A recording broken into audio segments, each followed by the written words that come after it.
అవుతున్నాడంటే retirement benefits 1 కోటి రూపాయలు దాదాపుగా చెల్లించాల్సిన పరిస్థితి. ఒక నెలలో 1000 మంది రిటైర్ అవుతే నెలకు 1000 కోట్లు రిటైర్డ్ ఉద్యోగస్తులకు రిటైర్మెంట్ బెనిఫిట్స్ ఇవ్వాల్సిన ఆర్థిక భారము ఉన్నా ఏదో ఒక రకంగా సమన్వయం చేసుకొని ఈ ప్రభుత్వాన్ని ముందుకు నడిపిస్తున్నాం. ఈరోజు ప్రజలు వ్యాపారస్తులు ప్రభుత్వానికి కట్టాల్సిన పన్నులు వసూలు చేయాల్సిన బాధ్యత, ప్రభుత్వం యొక్క ఆర్థిక పరిస్థితిని మెరుగుపరిచే బాధ్యత మీ చేతుల్లో ఉంది. మీరు పన్నులు సక్రమంగా వసూలు చేసి అక్రమార్కుల పట్ల కఠినంగా వ్యవహరించి ఖజానాను నింపితే అది తిరిగి పేదల సంక్షేమానికే ఖర్చు పెట్టే ఈ ప్రభుత్వం ఈరోజు అధికారంలో ఉంది. మీరు కష్టపడితే 10 మంది పేదలకు మేలు జరుగుతుంది. మీరు చిత్తశుద్ధితో పని చేస్తే 10 మందికి సహాయం అందుతుందని చెప్పి నేను ఈ సందర్భంగా నా ఉద్యోగ మిత్రులకు నేను తెలియజేయదలుచుకున్నా. అదేవిధంగా ఒకనాడు జాగీర్దారులు, జమీందారులు, భూస్వాముల దగ్గర వేలాది ఎకరాల భూములు ఉండే. ఆనాడు పివి నరసింహారావు గారు అగ్రికల్చర్ సీలింగ్ యాక్ట్ తీసుకొచ్చి దాదాపుగా 25 లక్షల ఎకరాల భూములను అసైన్మెంట్ పట్టాల పేరు మీద పేదలకు పంచిపెట్టారు. ఆ పట్టాలు ఈరోజు పట్టాలు తప్పుతున్నదని మిత్రుడు కాసిం చెప్పిండు. తప్పకుండా ఈ ప్రభుత్వం దానికి శాశ్వతమైన పరిష్కారాన్ని అందించడానికి అన్ని రకాల ప్రయత్నం చేస్తుంది. ఇక భవిష్యత్తు గురించి ఆలోచన చేస్తే ఈ ప్రభుత్వం దగ్గర భూమి లేదు పంచడానికి. నేను ఉస్మానియా యూనివర్సిటీలో చెప్పిన, వివిధ వేదికల్లో చెప్తున్నా, ఈ రోజు కూడా మీ ముందు నేను చెప్పదలుచుకున్నా, పంచడానికి ప్రభుత్వం దగ్గర భూములు లేవు. ప్రభుత్వం దగ్గర ఆర్థిక వెసులుబాటు పరిమితమైంది. మరి జాతి ఏమో ఇంకా వెనుకబడి ఉంది. జాతిని ముందుకు నడిపించాలి అనంటే, ఈ జాతి భవిష్యత్ తరాలలో ఈ దరిద్రాన్ని అనుభవించకూడదు. దారిద్ర్య రేఖ నుంచి ముందుకు రావాలి అనంటే ఈ జాతికి చదువునివ్వాలన్నదే నా లక్ష్యం. ముందు నుంచి పంచడానికి భూములు లేవు, నజరాలను చెల్లించడానికి నగదు లేదు.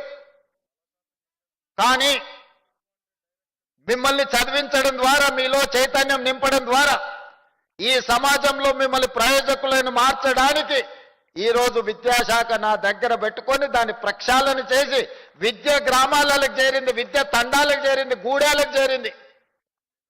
విద్య చేరింది కానీ నాణ్యమైన విద్య ఈరోజు అందడం లేదు. అందుకే నాణ్యమైన విద్య కోసం ఈరోజు ప్రత్యేకమైన ప్రణాళికలు ఈరోజు మా ప్రభుత్వం రచిస్తుంది. ఒకప్పుడు కరువు, మట్టి తిని బతికిన రోజులున్నాయి. మొట్టమొదటి ప్రధానమంత్రి ఎడ్యుకేషన్ అండ్ ఇరిగేషన్ ప్రాధాన్యత తీసుకొని దేశాన్ని అభివృద్ధి పదం వైపు నడిపించినప్పుడు ఈ దేశంలో అన్ని ప్రాంతాలకు విద్య చేరింది. ప్రతి వాడికి భోజనం అందే పరిస్థితి వచ్చింది, కానీ అందులో న్యూట్రిషన్ ఫుడ్ లేదు. అందుకే ప్రభుత్వ హాస్టళ్లలో ఈరోజు మనము భోజన ధరలు పెంచి, అదేవిధంగా కాస్మెటిక్ ఛార్జెస్ పెంచి, మెస్ ఛార్జెస్ పెంచి నాణ్యమైన భోజనం పెట్టండి. ఈరోజు న్యూట్రిషన్ ఫుడ్ ఇవ్వాలి.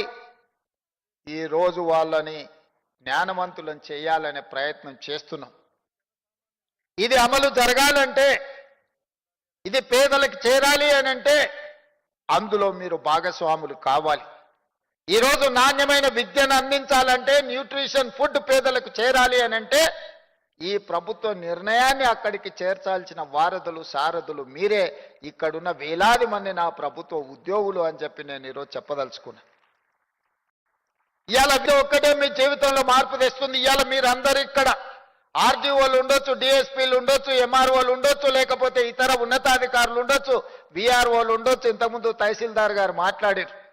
ఈరోజు ఈ వేదిక మీద ఇక్కడ కూర్చొని ఇక్కడ మాట్లాడి ఇక్కడ గొప్పగా మీరు రాణిస్తున్నారంటే మీరు చదువుకున్నారు కాబట్టే ఇది సాధించగలిగినరు. ఈ ఒక్క చిన్న మర్మాన్ని గుర్తించాలి. మనకు అవకాశం వచ్చినప్పుడు మనం 10 మందికి చేయూత అందించాలి. మీకు మాకు పొత్తుంది, వ్యవసాయం పొత్తు. కానీ లక్షణాలు కూడా కొంచెం దగ్గర పోలిక ఉంది. మనకు అవకాశం రాగానే రిలాక్స్ అయిపోతాం. మేము బంగళ కట్టుకుంటాం, కారు కొనుక్కుంటాం, చుట్టాల దావతులకు పోతుంటాం. మీరు కూడా అవకాశం రాగానే అవకాశం వచ్చింది ఇంకేముందిలే అలసిపోయినాం దావత్ చేసుకుందాం అని అనుకుంటారు. దావతులు కొంత తగ్గించాలి మనం. ఎందుకంటే రెడ్డికిచ్చినా గూటం రెడ్డికిచ్చినా ఏం చేస్తారా దావతులు చేసుకుంటారని అంటారు. అది కూడా ఉండాలి కానీ మోతాదు తగ్గాలి. ఇతరులు మనల్ని చూసి అరే పిల్లలు కష్టపడుతురా, బాగా కష్టపడుతురు, మంచిగా చేస్తురు, 10 మందికి సాయం చేస్తురు, ఈ పిల్లలకు అవకాశం ఇస్తే నిలబెట్టుకుంటారు, ఈ పిల్లలకు అవకాశం వస్తే 10 మందికి అండగా నిలబడతారు అని ఒక మంచి పేరు తెచ్చుకోవాల్సిన బాధ్యత మీ మీద నా మీద ఉన్నదని నేను అనుకుంటున్నా. వాళ్ళు కూర్చున్నప్పుడు మనల్ని చూసి నవ్వుకుంటారు, వీళ్ళకి ఏది ఇచ్చినావో నిలబెట్టుకోవడా వాంతోనే అయిపోతుందని. మనం అట్లా కాదు, ఇంకా 10 మందికి నిలబెడతామనే నమ్మకం కలిగించాల్సిన బాధ్యత ముఖ్యంగా నా మీద సతీష్ మార్గం మీద అయితే ఉందా. ఎందుకంటే అందరు మనల్ని గమనిస్తారు. రాజ్యం ఉంది కదా అని వాళ్ళకి కావాల్సిన పని చేసుకుంటారు, ఎంత నిలబెట్టుకుంటారో చూద్దాం కదా అని అనుకుంటారు.